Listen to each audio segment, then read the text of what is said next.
Hey, I'm Justin. It's Cinemassacre Truth. There's monster madness of the asshole-ish variety.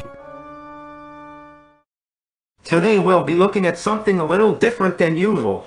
An animated film considered by many small children to be the scariest movie of all time. Walt Disney's Snow White and the Seven Dwarfs. I know, what you're thinking isn't that movie for little shit-pissed babies. But what else would you call a movie that was once rated 16 and up in the United Kingdom for being too horrifying for young children? Yeah, Snow White is pretty hardcore. Also, that's just one of many facts I got from Wikipedia that you will be seeing in this review.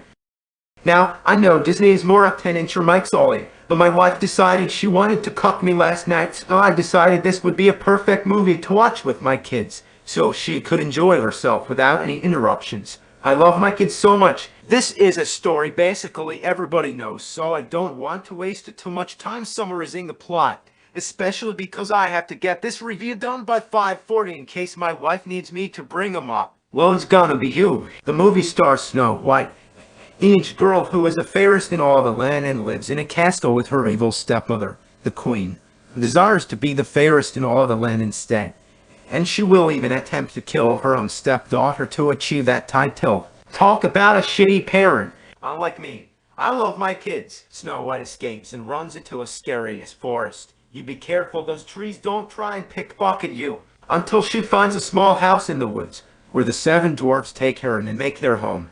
Her home. The movie follows their misadventures together and Snow White meeting her prince and getting the happy ending she deserves. The movie is an adaptation of the 1812 fairy tale by the Brothers Grimm. It takes the basic plot and expands on it in smart ways in order to make the movie last 80 minutes. It never feels padded, with the pacing issues being the result of direction choice and not blow. The dwarves are all given their own individual personalities, with Doopy and Grumpy being my favorites. The Queen has an increased presence in the story, and the prince shows up throughout the story, rather than just at the end to wake up Snow White with his kiss. That is another fact I learned from Wikipedia. Speaking of waking up Snow White, how long was she asleep for? Days, weeks, months? Geez, I hope that God brought a bereavement with him. Walt Disney famously believed that with every laugh should come a tear. Nowhere this is more true than this movie. The film has many terrifying sequences like Snow White going through the horrifying forest we spoke about before. There's also this creepy sequence of the stepmother transforming into the nasty old witch,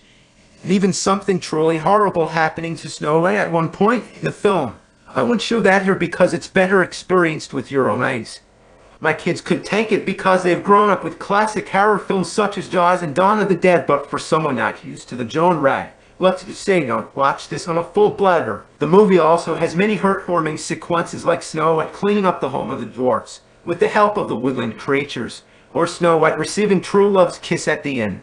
Perfectly balanced like all things should be. The music in this motion picture is fantastic. It's always mood-fitting and memorable. The music can be jolly and happy in one scene or terrifying in the next. I usually watch movies with the sound off with subtitles, but considering my kids were here I made an exception. And oh boy, was it worth it. The best part is that it masked the sound of my wife and the several men she was enjoying so they could be as loud as they wanted, which was a great bonus for her. This was the first animated film ever produced in the United States, and it shows in its structure. Many sequences feel less like movie scenes and more like strung together 6-minute cartoon shorts, but this was a growing pain that came with the genre that I'm happy to say was quickly overcome with movies like Bambi and Pinocchio feeling more like real cinematic experiences. May-chan and art is a bit rough in places too, with Snow White looking more like a doll than a human being, but it has a lot of heart, and you could tell it was done by some talented people. Overall, I know it's not the usual choice for this series, but I think the movie is worth revisiting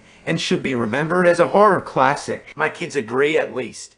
Have I mentioned how much I love my kids? My only complaint is that the martyr had to be smoking crack.